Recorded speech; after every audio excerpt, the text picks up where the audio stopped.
Hello friends, कैसे हैं आप लोग। आज का हमारा टॉपिक है इंडियन इकोनॉमिक्स में विज्ञान बैंकों का राष्ट्रीयकरण तथा सुधार। तो ये 28 नंबर का क्वेश्चन हम देखते हैं इसको। जब नगद आरक्षित अनुपात, जिसे हम CRR कहते हैं, कैश रिजर्व रेशियो, RBI द्वारा बढ़ाया जाता है तो क्या होता है। देखिए होता क्या है, कैश रिजर्व रेशियो हर बैंक को अपनी जमा राशि का कुछ पैसा अपने पास रिजर्व में रखना पड़ता है किसी इमरजेंसी के लिए या किसी अन्य कारणों को लेकर के। ठीक है, सपोज डेट कोई समस्या हो जाए, कोई इमरजेंसी हो जाए, तो आपको इतनी प्रतिभूति जैसे कि SBI है या बड़ी बड़ी जो बड़ी कंपनी है, सॉरी बैंक्स हैं, तो वो जो है अपने पास 500 करोड़ की अधिकृत पूंजी के साथ बनाई जाती हैं, 700 करोड़ की अधिकृत पूंजी के साथ बनाई जाती हैं। कल का वह बैंक दिवालिया हो तो उससे जो है आम जनता को जो है कुछ न कुछ परसेंट रुपया दे करके उसको दिया जा सके। इसीलिए जो है अपने पास बैंकों को रखना भी पड़ता है। कुछ प्रतिभूति RBI के पास बांड के रूप में रखनी पड़ती है, सोने के रूप में रखनी पड़ती है और नगद के रूप में भी रखनी पड़ती है। ठीक है, तभी इनको लाइसेंस जारी करता है RBI। और प्लस अपने पास भी इनको कुछ पैसा रखना पड़ता है नगद के रूप में, नगदी के रूप में, तरल रूप में। तरल का मतलब होता है जो तुरंत भज जाए, जिसका तुरंत काम हो जाए। तो इसका होगा कि जब नगद आरक्षित अनुपात बढ़ाया जाता है, RBI द्वारा बढ़ाया जाता है, तो क्या होता है, अर्थव्यवस्था में पैसे की आपूर्ति कमी हो जाती है। मतलब क्या हुआ मैं आपको बताता हूँ। या CRR बढ़ाया गया, ठीक है, कैश रिजर्व रेशियो बढ़ा दिया गया। मान लीजिए 4% है, ठीक है, मोटी मोटा मान लीजिए 4% है ये।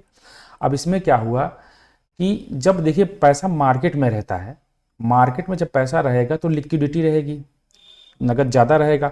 जब नगद ज़्यादा रहता है तो मुद्रास्फीति बढ़ जाती है। भाई जब आपके पास पैसा ज़्यादा रहेगा तो आप सामान ज़्यादा खरीदोगे। जैसे सपोज डैट आप ही हो, आपके पास अगर 5,000 रुपये आ जाएँ अभी या 10,000 रुपये आ जाएँ, तो आप सोचोगे कि अपने लिए बढ़िया एक कपड़ा खरीद लेते हैं, एक जूता अच्छा खरीद लेते हैं। 10,000 में कौन सा अच्छा जूता मिलेगा, ठीक है। लेकिन आप सोचोगे कि मैं इसको अच्छा अच्छा खा लूँ, तो आप खर्च करेंगे उस पैसे को। जब मार्केट में पैसा नहीं रहेगा तब क्या होगा, तब वो आप खर्च करने के लिए क्षमता आपकी रह नहीं जाएगी। इससे मार्केट स्लो डाउन में चला जाएगा। तो यानी का कहने का मतलब यह है कि जब मार्केट में पैसा ज़्यादा रहता है तो हम उसको खर्च करते हैं, इसलिए कि इन्फ्लेशन भागता है, कि महंगाई भागती रहती है। भाई आपके पास पैसा रहेगा, सपोज डेट मैं कोई सामान बेच रहा हूँ, अब मैं जान रहा हूँ कि आपके पास पैसा ज़्यादा है और उस सामान की शार्टेज है, तो मैं उस सामान को क्या करूँगा, महंगा कर दूंगा। कोई चीज़ 100 रुपये उसकी मैं 200 रुपये में बेचूंगा। भाई वहाँ देखिए डिमांड और सप्लाई पर आधारित मार्केट होता है, आपको पता होगा, मांग और पूर्ति पर। तो जब डिमांड उसका ज़्यादा है और सप्लाई कम है तो चीज़ें महंगी हो जाएंगी। तो सरकारें क्या करती हैं, वो को कम करने के लिए डिमांड को कम करने के लिए क्या करती हैं, मार्केट से पैसे को कोलैप्स कर देती हैं। तो वो CRR बढ़ा देती हैं, कैश रिजर्व रेशियो। जब CRR बढ़ाती हैं तो बैंक क्या करती है कि लोन, जो सस्ते लोन थे उसको महंगे कर दिया जाता है। अब लोन महंगा हो जाएगा, ठीक है। और बैंक ये भी कहती है कि आपको महंगा लोन मिलेगा तो लोग लोन नहीं लेते हैं। फिर जब लोन नहीं लेंगे तो मार्केट में पैसा जाएगा नहीं। पहला चीज यहाँ ढाल बन गया।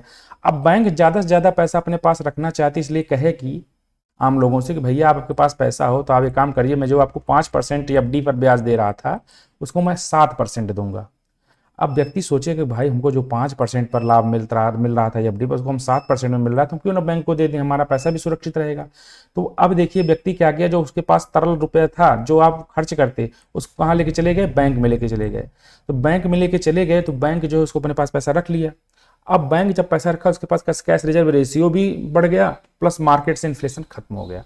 ठीक है, तो ये एक चक्री की तरह चलती है। ठीक है, काफ़ी कॉम्प्लिकेटेड समस्या होंगी, मैंने आपको समझाने का पूर्णतः प्रयास किया होगा, लेकिन यही है जो है। तो कैश रिजर्व रेशियो जब बढ़ता है तो अर्थव्यवस्था में पैसे की आपूर्ति कमी हो जाती है। ठीक है, RR कैश रिजर्व रेशियो एक महत्वपूर्ण नीति का उदाहरण है जिसका उपयोग RBI द्वारा तरलता को नियंत्रित करने के लिए किया जाता है।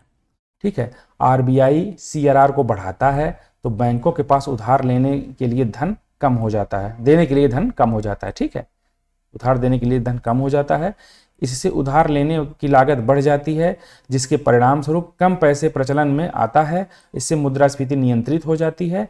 और अब आपको पता होगा कि मुद्रास्फीति क्या होता है। मुद्रास्फीति का मतलब होता है महंगाई। सरकार और RBI ने लक्ष्य रखा हुआ है कि हम मुद्रास्फीति को 4 ± 2 के आसपास रखेंगे। ये उर्जित आर पटेल कमेटी की रिकमेंडेशन थी और उसी समय ये आया था कि हम महंगाई को न तो 6% से बढ़ने देंगे, 6% से अधिक नहीं होने देंगे, और 2% से कम भी नहीं होने देंगे। तो ये आपका गौतम बुद्ध का जो मध्यम मार्गी विचारधारा है इसी लेवल पे आ गया। यहाँ पर प्लस जोड़, यहाँ माइनस हटा देंगे, प्लस करेंगे तो 4 2 6 हो जाएगा। यदि माइनस लेकर के चलेंगे तो 4 में से 2 गए 2 आएगा। अर्थात 2% से कम नहीं, 4% से अधिक नहीं, इतनी महंगाई इसके बीच में होनी चाहिए। ठीक है, तो हमको पता चल गया कि किस प्रकार सरकार जो है, आरबीआई जो है, मुद्रास्फीति को नियंत्रित करती है और मॉनेटरी पॉलिसी को इम्प्लीमेंटेशन करती है। ठीक है, देखते हैं।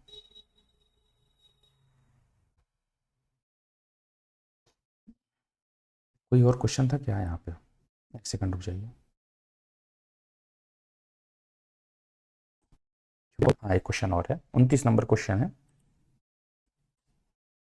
यहाँ पर देखिए, रिजर्व बैंक ने बैंकों और अन्य संस्थानों को किस दर पर परिवर्तन के निर्देश दिए हैं?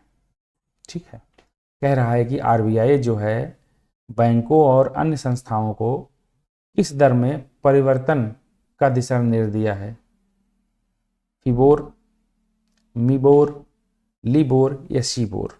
ठीक है, तो देखते हैं क्या है इसमें।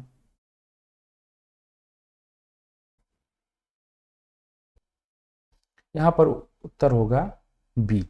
भारतीय रिजर्व बैंक ने अन्य बैंकों को या अन्य नियमित संस्थाओं को London interbank afford rate LIBOR में परिवर्तित कर दिया है, करने के दिशा निर्देश दिए हैं। लिबोर व्यापक रूप से उपयोग की जाने वाली वैश्विक बेंचमार्क ब्याज दर है।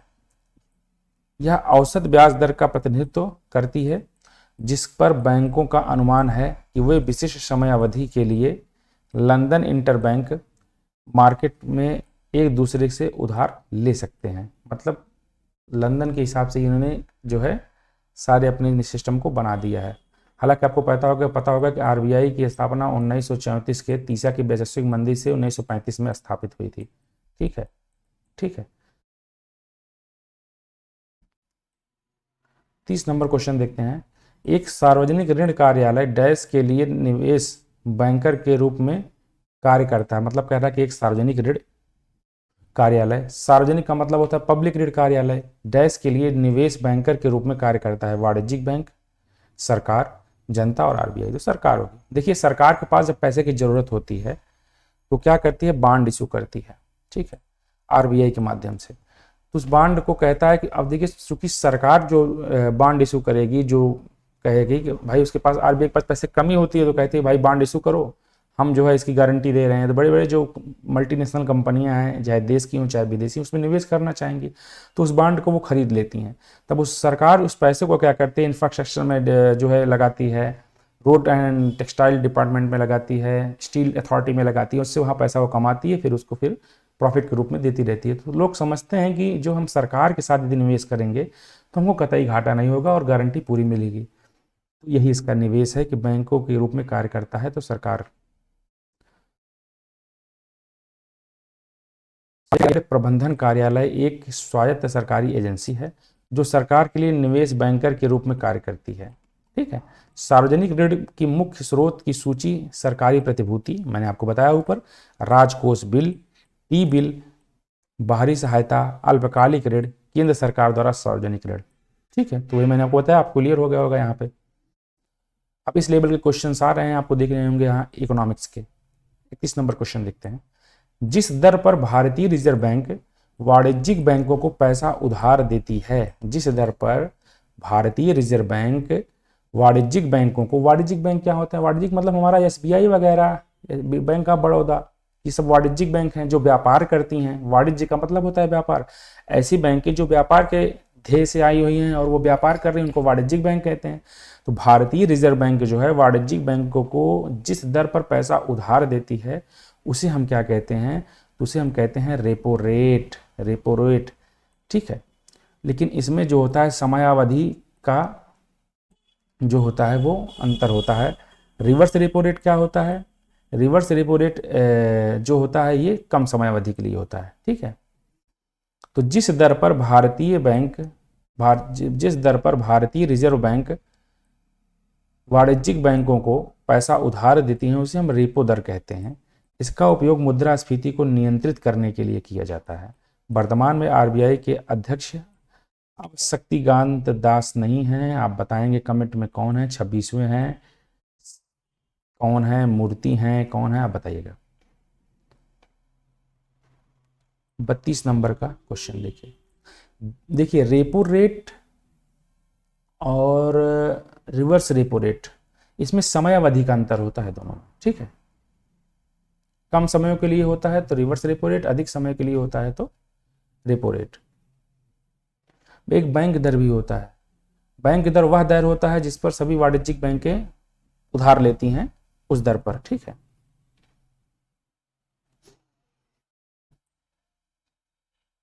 एक सेकंड मैं आपको यहाँ कंफ्यूज कर रहा हूँ, मैं क्लियर कर देता हूँ। देखिए बैंक दर क्या होता है।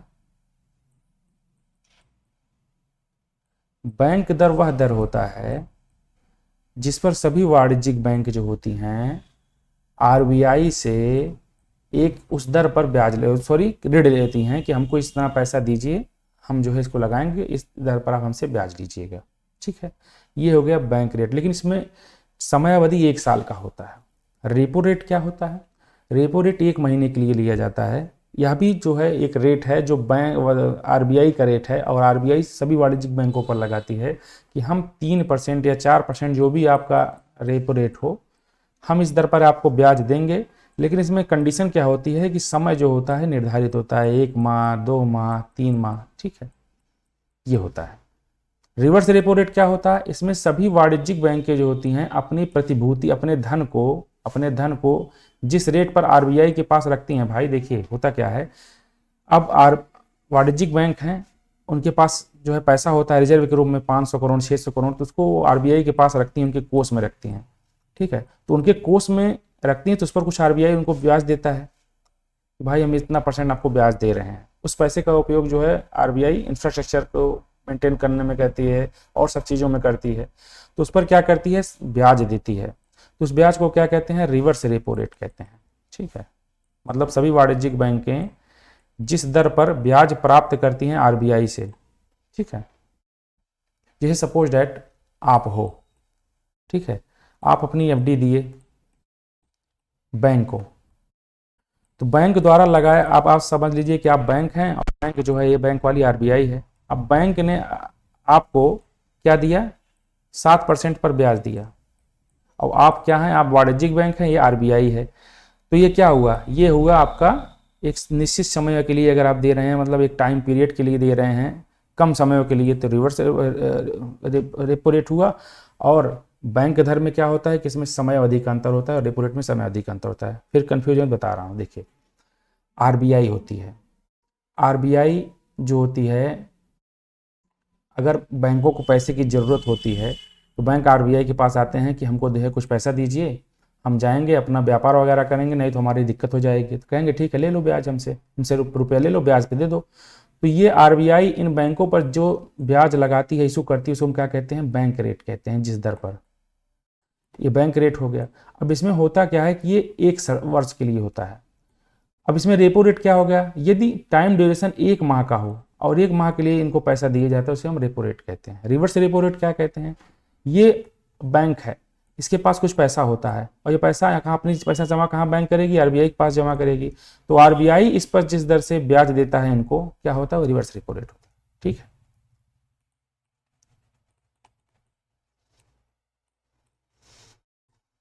आई होप समझ में आ गया होगा।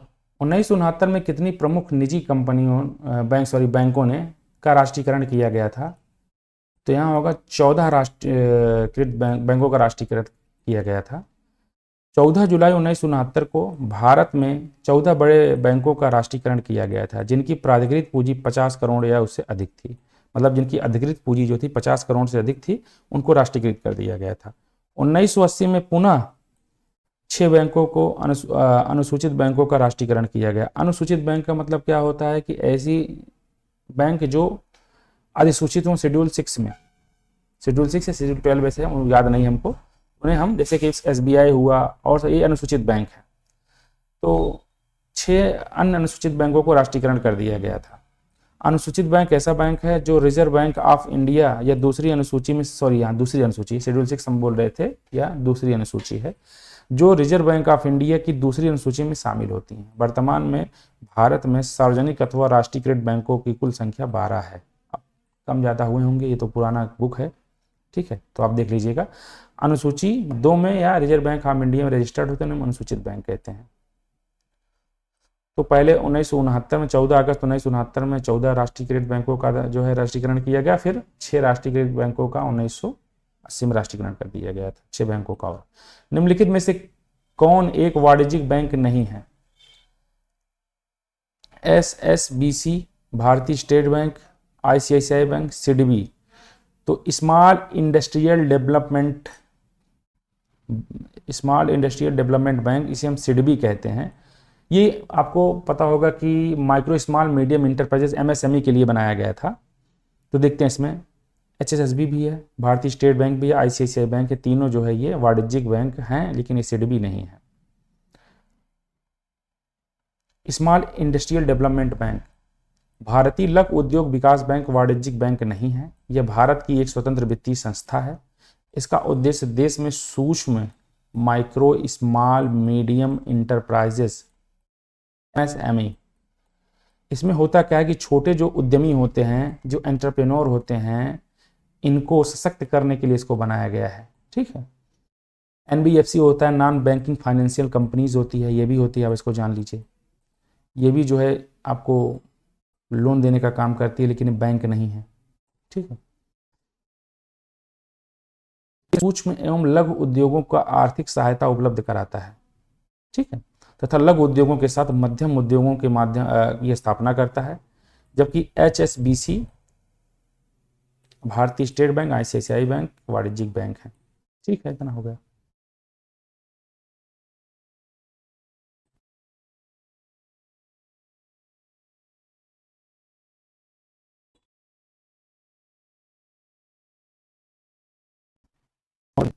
इसमें लिखा है डैश कृषि तथा ग्रामीण क्षेत्रों में वित्त पोषण करने वाली एक केंद्रीय बैंक या शीर्ष संस्था है। यहां पर देख रहे हैं सिडबी है, स्मॉल इंडस्ट्रियल डेवलपमेंट बैंक, जो कि ये बैंक नहीं है, ठीक है। IFCI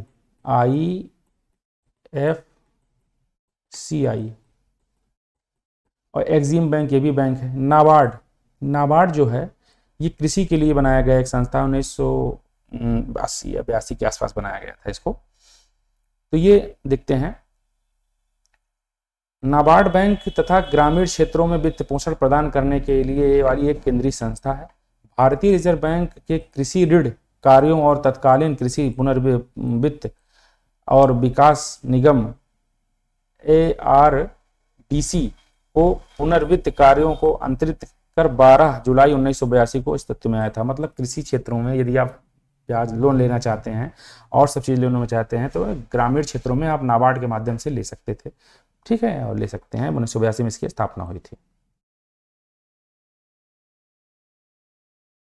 national agriculture bank, rural ऐसे कुछ, national agriculture rural development bank है, नेशनल एग्रीकल्चर रूरल डेवलपमेंट, इसको आप नाबार्ड ऐसे ही कर लीजिए, ज़्यादा ठीक रहेगा।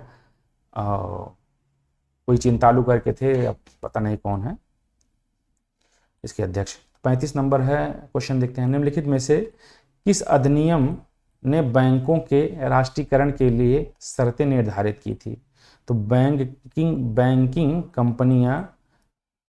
कंपनियां उपक्रम और अधिग्रहण और हस्तांतरण अधिनियम 1970 के द्वारा, इसी के द्वारा जो है बैंकों का राष्ट्रीयकरण निर्धारित किया गया था।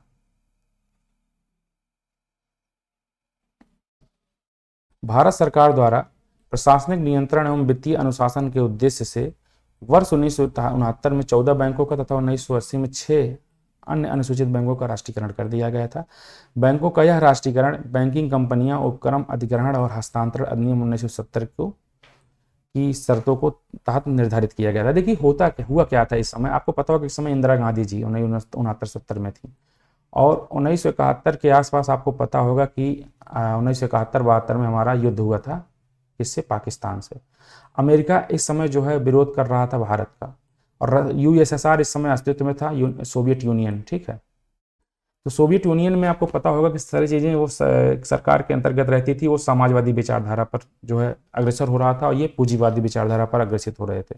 इन्हीं दोनों की लड़ाइयों के चलते इंदिरा गांधी जो है यूएसएसआर के समर्थन में आते हुए प्रो समाजवादी विचारधारा को अपनाते हुए इन्होंने क्या किया था, 1969 में बैंकों का राष्ट्रीयकरण कर दिया गया था, ठीक है। और तब तक हमारी अर्थव्यवस्था क्या थी? एक बंद अर्थव्यवस्था थी। बंद अर्थव्यवस्था और खुली अर्थव्यवस्था क्या होती है?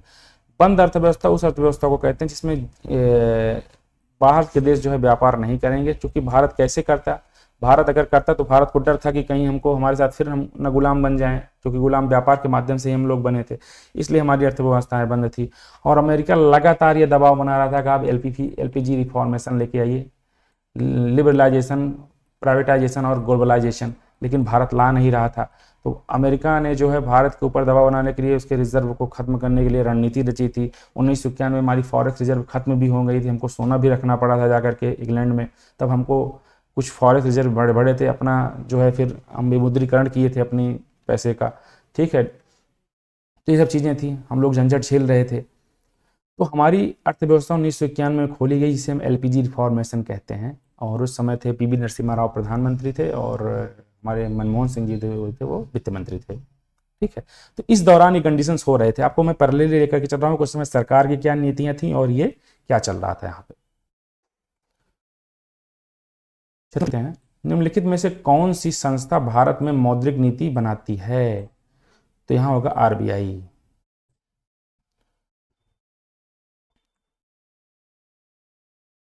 रिजर्व बैंक द्वारा बनाई जाती है। मौद्रिक नीति अधिनियम में निर्दिष्ट लक्ष्यों को प्राप्त करने के लिए अपने नियंत्रण में मौद्रिक संसाधनों के उपयोग के संबंध में केंद्रीय बैंक की नीति को संदर्भित करती है। मौद्रिक नीति का प्राथमिक उद्देश्य विकास को ध्यान में रखते हुए मूल्य स्थिरता को बनाए रखना होता है। इसमें जो होता है रेपो रेट होता है, और रिजर्व रिवर्स रेपो रेट होता है, CRR होता है, कैश रिजर्व रेशियो, SLR होता है, स्विच लिक्विडिटी रेशियो, ठीक है, PLR होता है।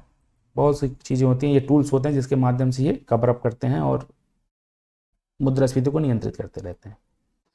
37 नंबर क्वेश्चन देखते हैं, बैंक दर का क्या अर्थ होता है? देश के केंद्रीय बैंक द्वारा ली जाने वाली अधिकृत ब्याज दर, मैंने आपको पहले बताया था कि देश की जो केंद्रीय बैंक है मतलब आरबीआई, जिसने यह सेट कर दिया कि हम इस % पर आपको ब्याज पर हम धन देंगे, उसे हम क्या कहते हैं? बैंक रेट कहते हैं। बैंक दर का तात्पर्य देश के केंद्रीय बैंक द्वारा वाणिज्यिक बैंकों से ली जाने वाली अधिकृत ब्याज दर होती है, जिस पर सामान्य ब्याज दर पर रिजर्व बैंक द्वारा वाणिज्यिक बैंकों को पैसा उधार दिया जाता है, उसे हम बैंक दर कहते हैं। इसमें एक आप और कर लीजिए, ये टाइम ड्यूरेशन इसका जो होता है अधिक होता है, अधिक समय के लिए होता है, 1 साल के लगभग होता है।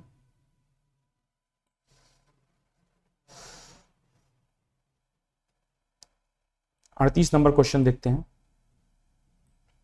एक सेकंड देखते हैं कितना क्वेश्चन और है।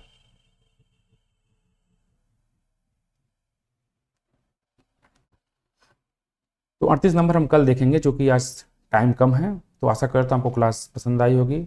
अपना फीडबैक दीजिएगा। नमस्कार।